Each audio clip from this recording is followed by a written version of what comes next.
हार्दिक स्वागत है। जय श्री कृष्ण बाळ मित्रों। चलो आज આપણે ધોરણ 2 માં કયો વિષય ભણવાનો છે? કોમ્પ્યુટર વિષય બરાબર ને? તો કોમ્પ્યુટર વિષયમાં આગળ આપણે શું જોતા હતા તો કે આગળ આપણે કોમ્પ્યુટરના ભાગ વિશે જોયા। કોમ્પ્યુટરના કેટલા ભાગ છે તમે જોયું બરાબર ને? કોમ્પ્યુટરના ભાગ કયા કયા એ તમે જોયું તો કે મોનિટર, સીપીયુ, કીબોર્ડ, માઉસ આ બધા શું છે તો કે કોમ્પ્યુટરના ભાગો છે। તેમાં તમે મોનિટર વિશે પણ શીખી ગયા અને સીપીયુ વિશે પણ શીખી ગયા। મોનિટર વિશે અને સીપીયુ વિશે, મોનિટર કેવું દેખાય છે, મોનિટરના કેટલા ભાગ છે આ બધું તમે આગળ શીખી ગયા। બધાને આવડે છે ને? હા। પછી સીપીયુ, તો સીપીયુ માં તમે શું શીખ્યા તો કે સીપીયુ છે એ કોમ્પ્યુટરનું મગજ છે બરાબર ને? સીપીયુ વગર કોમ્પ્યુટર ચાલે નહીં। કોમ્પ્યુટરનું મગજ કોણ છે? સીપીયુ। એના વિશે તમે શીખી ગયા। હવે આપણે કયો ભાગ જોવાનો છે તો કે કીબોર્ડ જોવાનો છે। કયો ભાગ જોશું આપણે? કીબોર્ડ। તો કીબોર્ડ જો અહીંયા આપણને કીબોર્ડનું ચિત્ર પણ આપેલું છે તમારી કોમ્પ્યુટરની ચોપડીમાં પેજ નંબર 20 પર।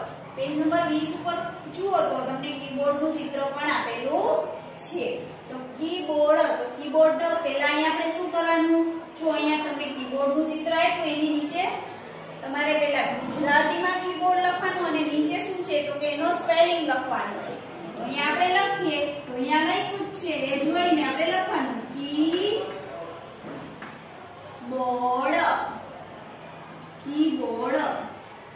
પાછું એ જ રીતે લખવાનું। કેટલી વાર લખીશું આપણે? 4 વખત। કેટલી વખત? 4 વખત લખતું જવાનું અને બોલતું જવાનું।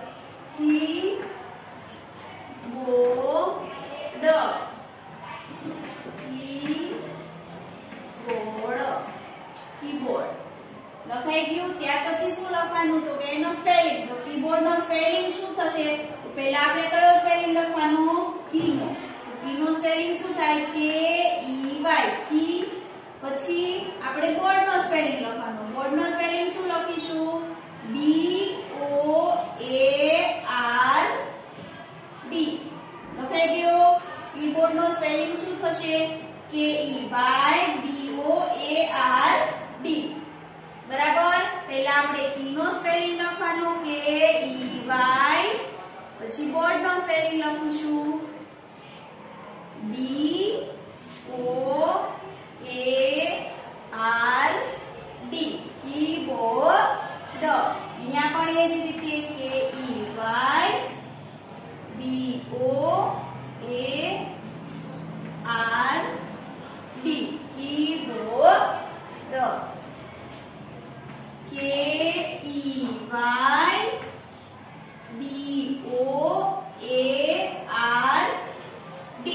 કીબોર્ડ।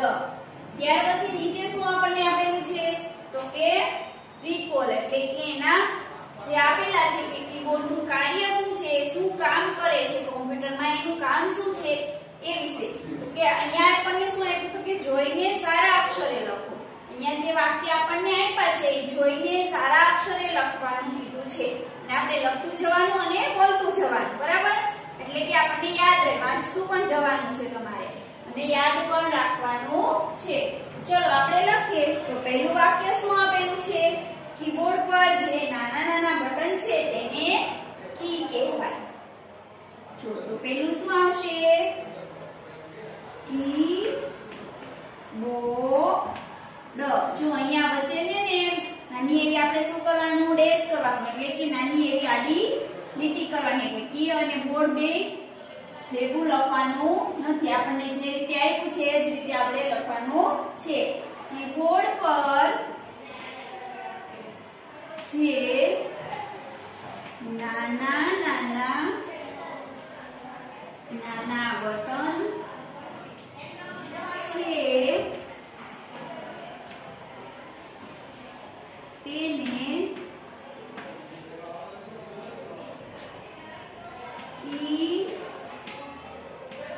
કહેવાય છે।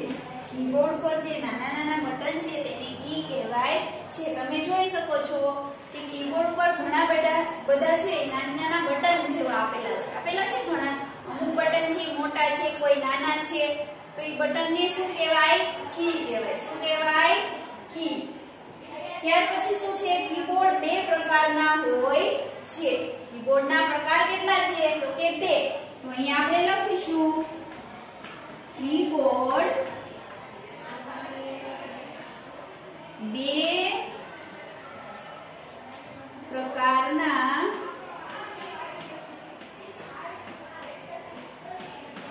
હોય છે. હવે બે પ્રકાર છે એ આપણને ખબર પડી ગઈ. કોમ્પ્યુટરમાં કીબોર્ડના કેટલા પ્રકાર? બે પ્રકાર છે. પણ કયા કયા બે પ્રકાર છે? તો પહેલો પ્રકાર છે એટલે સાદું કીબોર્ડ. કેવું કીબોર્ડ હોય છે? સાદું કીબોર્ડ. એક તો સાદું કીબોર્ડ અને બીજું મલ્ટીમીડિયા કીબોર્ડ.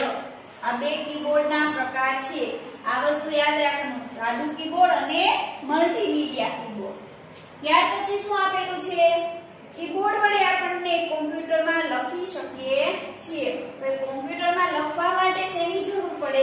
કીબોર્ડ જ નથી તો આપણે શેનાથી લખશું? માઉસથી લખાય ના.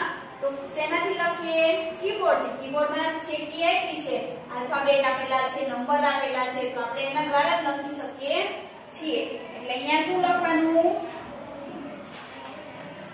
કીબોર્ડ વડે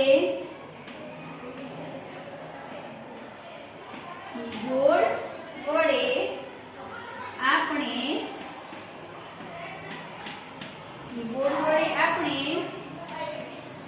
કોમ્પ્યુટરમાં લખી શકીએ છીએ. કીબોર્ડ બરાબર આવી રીતે આપણે કીબોર્ડ વડે કોમ્પ્યુટરમાં લખી શકીએ છીએ. આ રીતે તમારે સારા અક્ષરે લખી અને અહીંયા પૂર્ણ વિરામ કરવાનું છે. બરાબર. અહીંયા વાક્ય પૂરું થાય એટલે આપણે શું કરવાનું? પૂર્ણ વિરામ. ત્યાર પછી સામાન્ય કીબોર્ડ પર 110 જેટલી કી હોય છે. હવે એમાં સામાન્ય કીબોર્ડ હોય એટલે કે કીબોર્ડ પર કેટલી કી હોય? તો કે 110 કી તો હોય છે. અહીંયા આપણે લખવાનું છે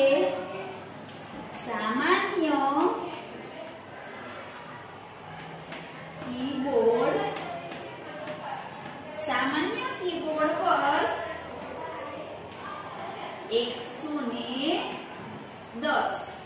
110 જેટલી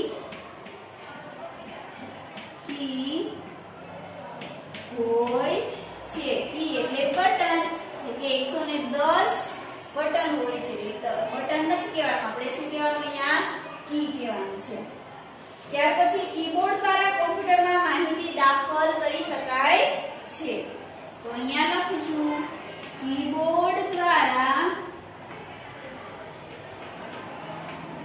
કોમ્પ્યુટરમાં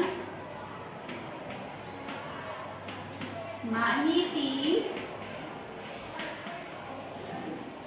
દાખલ કરી શકાય છે.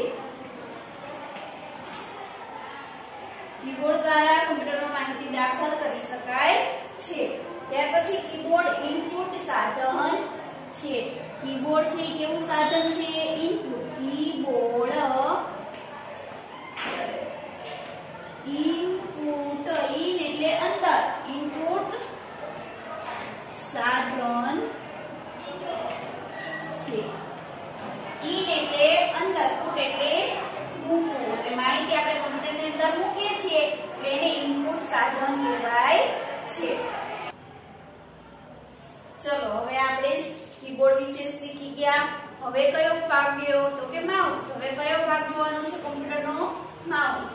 તો માઉસ તમને જો ચિત્ર આપેલું છે માઉસમાં, તમારી કોમ્પ્યુટરની ચોપડીમાં પેજ નંબર 21 ખોલો તો તમને માઉસનું ચિત્ર આવી રીતે માઉસનું ચિત્ર આપેલું છે. બરાબર ને? તો આને શું કહેવાય? માઉસ કહેવાય. આને શું કહીશું આપણે? માઉસ. તો માઉસને આપણે પહેલા શું કરવાનું? જો તમને એની માઉસનું ચિત્ર આપ્યું છે, બાજુમાં માઉસ ગુજરાતીમાં લખેલું છે અને અહીંયા શેમાં લખ્યું છે?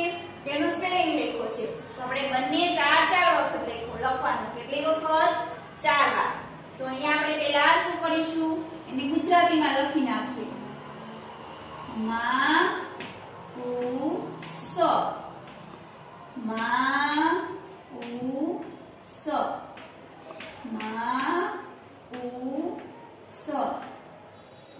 માઉસ હવે શું કરવાનું તો કે એનો સ્પેલિંગ લખવાનો છે આ સ્પેલિંગ તમારે યાદ રાખવાનો છે માઉસ નો સ્પેલિંગ શું થશે તો M O U S E M O U S E mouse M O U S E mouse M O U S E mouse M O U S E mouse ત્યાર પછી આપણને શું આપેલું છે તો કે રિકોલ કે જોઈને સારા અક્ષરે લખો તમારી ચોપડીમાં વાક્યો આપેલા છે તો આપણે શું કરવાનું તો કે સારા અક્ષરે લખતું જવાનું અને વાંચતું જવાનું છે તો આપણે લખીએ પહેલું વાક્ય શું છે તો અહીંયા આપણને શું આપ્યું તો કે માઉસના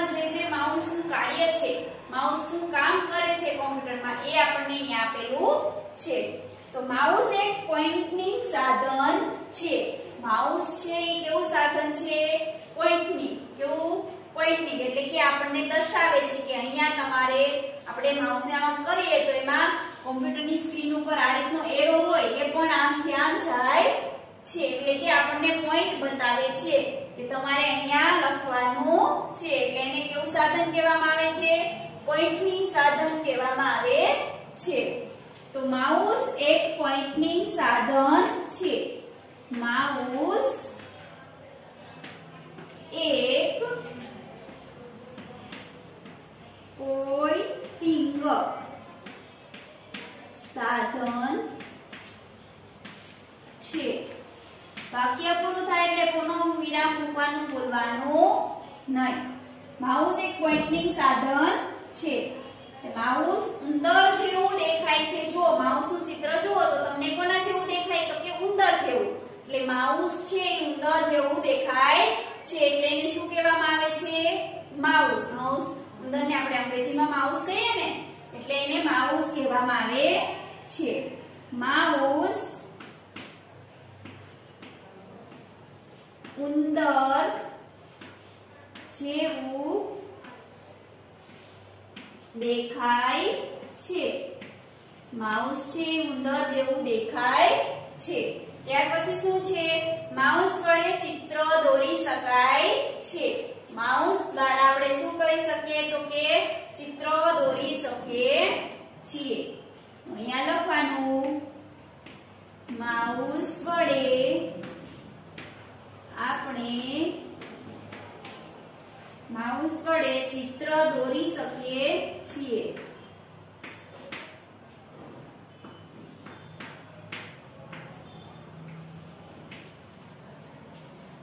દોરી શકીએ છીએ માઉસ વડે ચિત્ર દોરી શકાય છે ત્યાર પછી માઉસને પેડ પર રાખવામાં આવે છે માઉસને શેના ઉપર રાખવામાં આવે તો કે માઉસને પેડ હોય એની ઉપર રાખવામાં આવે છે એને એમનામ સીધું ટેબલ ઉપર કે નીચે રાખી દેવામાં આવતું નથી તો અહીંયા આપણે લખવાનું માઉસને પેડ પર રાખવામાં આવે છે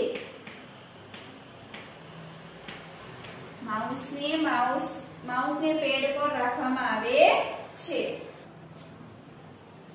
હવે જો માઉસને પેડ પર રાખવામાં આવે છે ત્યાર પછી શું આપેલું છે તો કે આપણને એક એરા જેવું ચિહ્ન આપ્યું છે આવું ચિહ્ન આપ્યું છે ને આવી રીતનું એક ચિહ્ન આપ્યું છે તો આ ચિહ્ન છે એને માઉસ પોઇન્ટર કહેવાય આ ચિહ્નને શું કહેવાય માઉસ પોઇન્ટર તો આપણે અહીંયા લખીશું પહેલા આપણે ચિહ્ન બનાવવાનું આવી રીતે ચિહ્ન બનાવવાનું હવે આ જે એરા જેવું છે એને શું કહેવાય? Mouse pointer.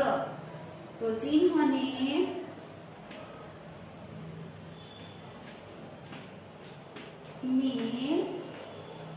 માઉસ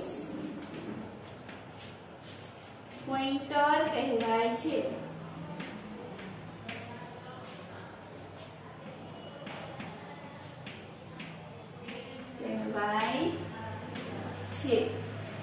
ત્યાર પછી માઉસ પર બે બટન અને એક સ્ક્રોલ વ્હીલ હોય છે.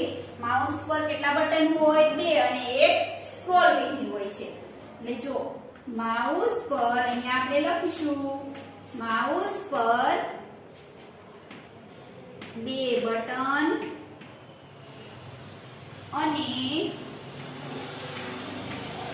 એક સ્ક્રોલ વ્હીલ હોય છે. જો માઉસ નું ચિત્ર જુઓ એટલે તમને ખ્યાલ આવશે કે કઈ રીતે. જો માઉસ ની ઉપર બે બટન છે ને એક નાનું એવું કાળું એવું શું છે? તો કે વ્હીલ છે એટલે ગોળ છે. એ શું છે? એને શું કહેવાય? Scroll wheel. વચ્ચે બે બટન ની વચ્ચે આપણને એક ગોળ આપેલું છે એને શું કહેવાય? Scroll wheel. ત્યાર પછી માઉસના બટનને દબાવવાની ક્રિયાને ક્લિક કહેવાય છે. માઉસ ઉપર આપણે બટન છે એને દબાવીએ તો એને શું કહેવાય? ક્લિક કર્યું એમ કહેવાય. એટલે માઉસ પર બટન દબાવવાની ક્રિયાને ક્લિક કહેવાય છે. તો અહીંયા આપણે લખીશું માઉસના બટનને દબાવવાની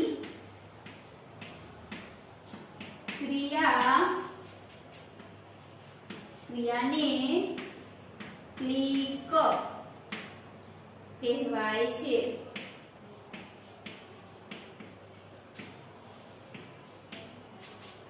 ત્યાર પછી માઉસનું બટન દબાવેલું જ રાખીને માઉસને સરકાવવું એટલે ડ્રેગિંગ. માઉસનું બટન છે આપણે દબાવેલું જ રાખી અને માઉસને આપણે ફેરવીએ એટલે કે આમથી આમ કરીએ તો એને શું કહેવાય? ડ્રેગિંગ કર્યું કહેવાય. શું કહેવાય? ડ્રેગિંગ. તો માઉસનું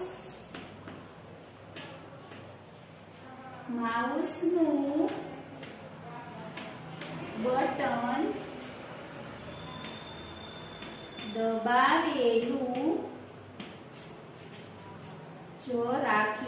દબાવેલું જ રાખીને સરકાવવાની માઉસને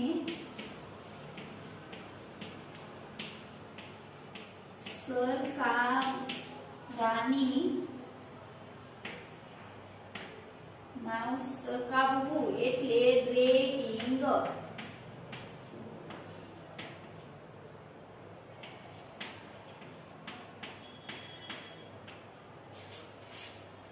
માઉસને બટન દબાવેલું રાખીને માઉસને સરકાવવું એટલે શું કહેવાય? ડ્રેગિંગ. બરાબર. માઉસ ઉપર કેટલા બટન હોય? બે. કેટલા હોય? બે. એક તો રાઈટ ક્લિક અને એક લેફ્ટ ક્લિક. બરાબર. તો આજે આટલું. તમારે તમારી કોમ્પ્યુટરની ચોપડીમાં પેજ નંબર 20 અને 21 લખી પૂર્ણ કરવું. ફરી મળીશું નવા વિડિયો સાથે. ત્યાં સુધી બધા બાળકો